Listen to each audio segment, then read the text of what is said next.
सबसे पहले बात करेंगे जामशोरों में इंडस हाईवे पर मुसाफिर कोच और ट्रक में खौफनाक तसादुम हुआ है, जिसके नतीजे में 7 अफराद जहां हो गए हैं और 28 जख्मी हैं। रेस्क्यू काम के मुताबिक 3 मुसाफिरों की हालत तशवीशनाक है। अमवात में इजाफे का भी खदशा है। ट्रैफिक हादसे में जहां अफराद में खवातीन और बच्चे भी शामिल हैं। हादसे के बाद कई जख्मी गाड़ी में फंसे रहे, जिन्हें बस की बॉडी को काट कर निकाला गया। पुलिस के मुताबिक हादसा तेज़ रफ्तारी में ओवरटेकिंग के दौरान पेश आया। दूसरी जानिब जामशोरो तालुका अस्पताल मानजंड में तिबी सहूलियात के फुकदान ने महकमा सेहत जामशोरो की कारकर्दगी की कलई खोल दी। हादसे के ज़ख्मी अस्पताल में सहूलियात न होने के बायस तड़पते रहे। ज़ख्मियों को फर्श पर लिटाकर तिबी इमदाद फराहम की गई। जामशोरो में इंडस हाईवे पर मुसाफिर कोच और ट्रक में खौफनाक तसादुम, 7 अफराद जहाँ बहक जबकि 28 ज़ख्मी हो गए। रेस्क्यू हुकाम के मुताबिक 3 मुसाफिरों की हालत तशवीशनाक है। अमवात में इजाफे का भी खदशा है।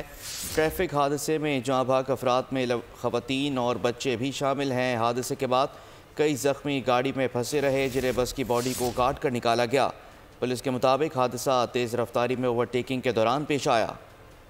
अपडेट करें, हादसे के जख्मी अस्पताल में सहूलत न होने के बायस तड़पते रहे। जख्मियों को फर्श पर लिटाकर तिबी इमदाद फराहम की गई है। जामशोरों में इंडस हाईवे पर मुसाफिर कोच और ट्रक में खौफनाक तसादुम, 7 अफराद जाँ भाग जबकि 28 जख्मी हो गए। रेस्क्यू काम के मुताबिक 3 मुसाफिरों की हालत तशवीशनाक है। अमवात में इजाफे का भी खदशा है। ट्रैफिक हादसे में जाँ भाग अफराद में खवातीन और बच्चे भी शामिल हैं। हादसे के बाद कई जख्मी गाड़ी में फंसे रहे। सब्सक्राइब करें और बेल दबाएं ताकि कोई खबर रह न जाए।